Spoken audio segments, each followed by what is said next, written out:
परशुराम के शब्दों को स्मरण कीजिए। जाओ कर्ण, जीवन में एक समय ऐसा आएगा जब तुम्हारे लिए परीक्षा का सबसे बड़ा क्षण होगा। तो उसी क्षण तुम्हारी विद्या तुम्हारा साथ छोड़ देगी, लुप्त हो जाएगी, तुम्हारे किसी काम नहीं आएगी। यदा यदा हि धर्मस्य ग्लानिर्भवति भारत अभ्युत्थानमधर्मस्य तदात्मानं सृजाम्यहम्।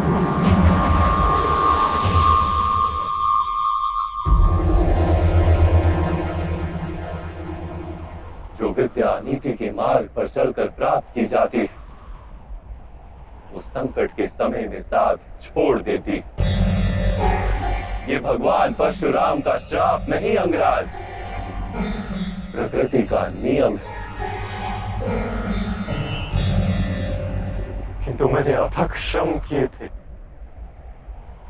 विद्या प्राप्त करने के लिए वासुदेव। फिर मुझे क्यों मेरी विद्या का विस्मरण हो गया?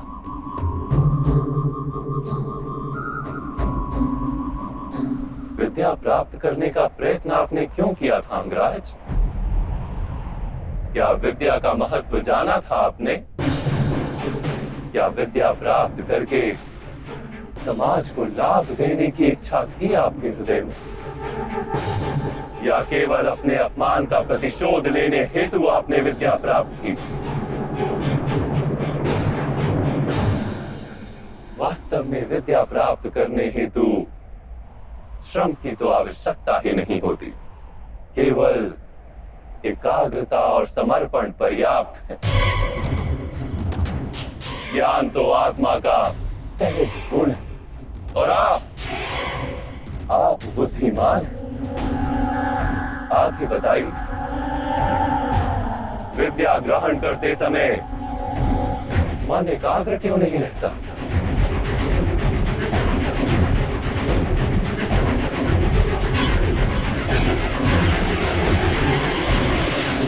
जब ज्ञान को मनुष्य साधन मानता है, किसी अन्य वस्तु को प्राप्त करने हेतु ज्ञान ग्रहण करने निकलता है, तब ज्ञान ग्रहण करते समय उसका मन स्थिर नहीं हो पाता। ज्ञान उसकी आत्मा का गुण नहीं बन पाता। जैसे रंग वस्त्र का अपना गुण नहीं होता, इसीलिए सूर्य प्रकाश में तपकर रंग छूट जाता। जो व्यक्ति अमूल्य ज्ञान का मोल जानकर ज्ञान प्राप्त करता है, वो उत्तम बन जाता। किंतु जो व्यक्ति कुछ और प्राप्त करने के आशय से ज्ञान प्राप्त करता है, वो जीवन भर श्रेष्ठ बनने की स्पर्धा में लगा रहता है, किंतु उत्तम नहीं बन पाता। आपने भी ज्ञान प्राप्त किया किसी आशय से, भगवान की शरण में रहकर भी आपका मन शांत नहीं हुआ। आप प्रतियोगिता करते रहे कहीं दूर बैठे अर्जुन के साथ। मैं लौटूंगा, पर इतना विश्वास दिलाकर चाहता हूँ कि मैं भारतवर्ष का सबसे श्रेष्ठ धनुर्धर बनकर लौटूंगा और आपके सभी शिष्यों से श्रेष्ठ बनूंगा मैं। ज्ञान प्राप्ति का आपका आशय ही अनुचित था, तो इस विद्या का विस्मरण कैसे नहीं होता अंगराज? कैसे नहीं करता मैं प्रतियोगिता वासुदेव? कैसे समझौता कर लेता अपने जीवन के साथ?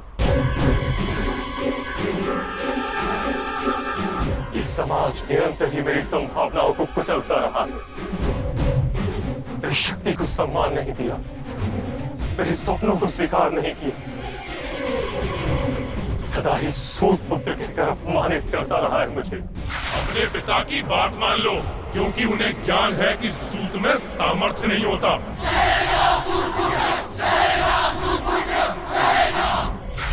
ईश्वर की दी हुई संभावना मनुष्य का अधिकार है वासुदेव, और यह समाज किसी को उसके अधिकार से किस प्रकार वंचित कर सकता है? अवश्य ही ये घोर अपराध है राधे। जाति पाति का भेद करना और इन मिथ्या भेदों के आधार पर किसी मनुष्य को या समाज के किसी भाग को अधिकार से, अवसर से, संपत्ति से या सम्मान से वंचित रखना मानवता के विरुद्ध है। तो फिर मेरा क्या दोष है वासुदेव? यदि मेरे मन में ऐसा दोष जन्मा, यदि मैंने प्रतियोगिता की, यदि मैंने बलपूर्वक अपना अधिकार प्राप्त करने का प्रयत्न किया, तो मेरा क्या दोष है वासुदेव? एक समय था अंगराज जब पृथ्वीर के पुत्र कार्तवीर अर्जुन नाम के एक क्षत्रिय राजा ने महर्षि जमदग्नि की हत्या कर दी। महर्षि के पुत्र ने क्या किया जानते हैं आप?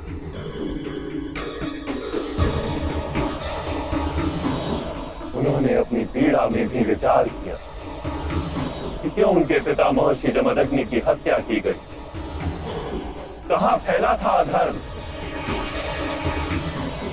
उन्होंने अपनी पीड़ा का विस्मरण कर दिया, समग्र समाज की पीड़ा को अपना लिया और अधर्मी क्षत्रियों का नाश कर समग्र आर्यवर्त को शुद्ध करने को जीवन मंत्र बना दिया।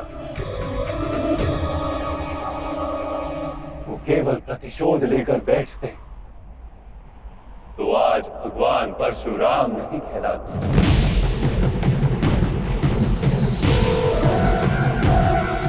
राधे, आपको जो दुख और अपमान मिले वो वास्तविक थे, किंतु आप उन्हें अवसर बना ले तो समाज का उद्धार होता और आपका कल्याण होता। आप जैसे शक्तिमान मनुष्य का आधार यदि अन्य शोषित और पीड़ित लोगों को मिल जाता तो कितने जीवन सुख से भर जाते। आपके पास संभावना भी थी, सामर्थ्य भी था और उस पीड़ा का अनुभव भी था, किंतु आपने अपना जीवन उन्हें समर्पित नहीं किया। आपने अपना जीवन समर्पित कर दिया दुर्योधन को, जिसके पक्ष में केवल अधर्म था और कुछ नहीं।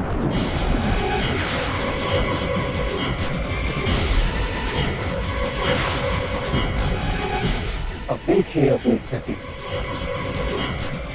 आप दुर्योधन के पक्ष में खड़े रहे, आप पांचाली के वस्त्र हरण जैसे पाप के भागी बने, आप अपनी माता का सम्मान नहीं कर पाए, अपने ही भाइयों के दो दो पुत्रों की हत्या की आपने, और आज अपना धर्म गवाकर, अपनी विद्या गवाकर, अपना संतोष गवाकर अपने ही अनुज के हाथों मरने के लिए सज्ज खड़े।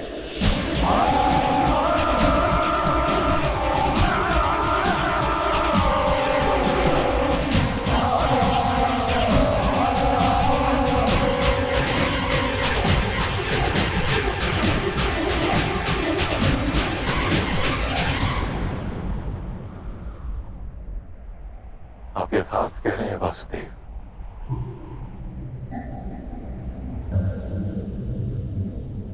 किंतु मैं मित्र दुर्योधन के उपकारों का विस्मरण नहीं कर सकता। कौन सा उपकार राधे? क्या आपसे मित्रता करने के पश्चात दुर्योधन ने समग्र हस्तिनापुर के सूतों और पीड़ित मनुष्यों को विद्या का अधिकार दे दिया? क्या उसने सारे पीड़ित और शोषित समुदाय को अपना लिया? नहीं, नहीं राधे, उसने केवल अपने लाभ हेतु आपसे मित्रता की। आपके हृदय में अर्जुन के प्रति जो प्रतिस्पर्धा थी, उसके कारण आपसे मित्रता की। यदि आपने अपने दुखों का त्याग करके समाज के दुखों को अपनाया होता तो दुर्योधन की मिथ्या मित्रता का सत्य आप जान पाते। यदि दुर्योधन के हृदय में उपकार की भावना होती तो आप उसके माध्यम से संसार के पीड़ितों को लाभ करवा पाते। वास्तव में उसे सारे अधर्मों और अपराधों से मुक्त करवा पाते। किंतु आपने सत्य जाना ही नहीं। आप पर किए गए उपकारों का वास्तव में कोई मूल्य ही नहीं था।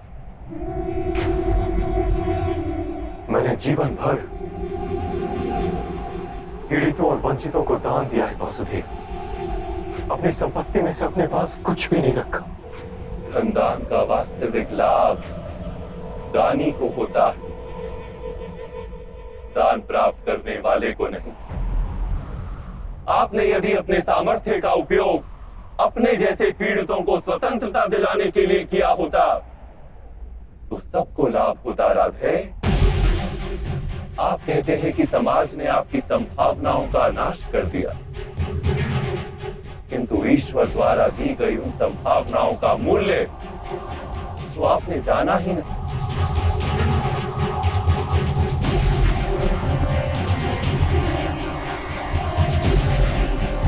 एक सत्य जान लीजिए, जो व्यक्ति समाज के लिए जीता है उसे स्वयं ही लाभ होता है, किंतु जो व्यक्ति केवल अपने लिए जीता है वो स्वयं को और समाज को दोनों को हानि पहुंचाता है। कुरुक्षेत्र में आज जो विध्वंस हो रहा है उसका कारण ना दुर्योधन है और ना ही मामा श्री शकुनी। ये पाप 3 महारथियों का है, महामहिम भीष्म, गुरु द्रोण और आप।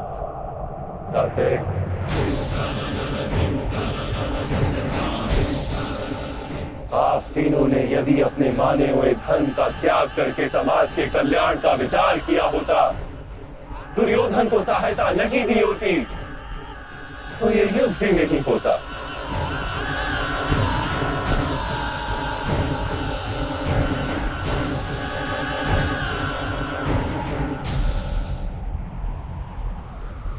आप उचित कह रहे हैं वासुदेव। इस समाज को जितनी हानि अधर्मियों से नहीं होती उससे अधिक हानि धर्म जानने वालों की निष्क्रियता से होती है। इस महायुद्ध का पाप हमारे सर है।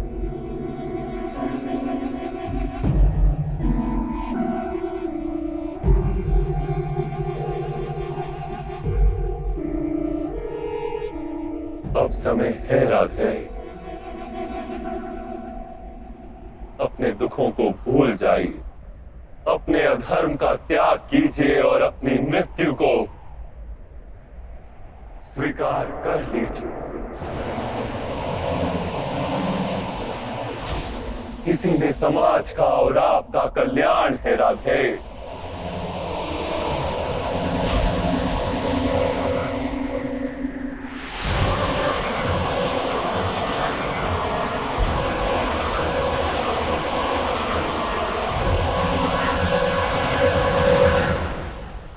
आदेश स्वीकार करता हूं वासुदेव,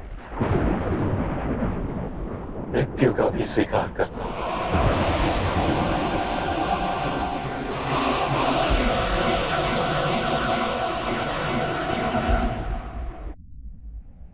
मेरी माता कुंती से कहिएगा कि वो मुझे क्षमा कर दे, और पांचाली से कहिएगा मैंने अपना रक्त बहाया है, उसके अपमान के लांछन को धोने के लिए। बस एक प्रश्न है वासुदेव, क्या मेरे सामर्थ्य का परिचय कभी भी नहीं हो पाएगा?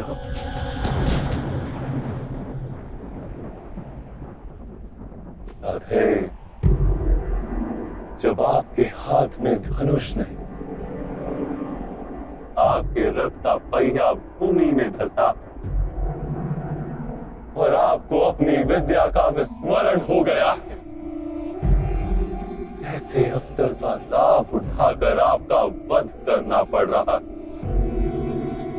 यही आपके सामर्थ्य का प्रमाण नहीं,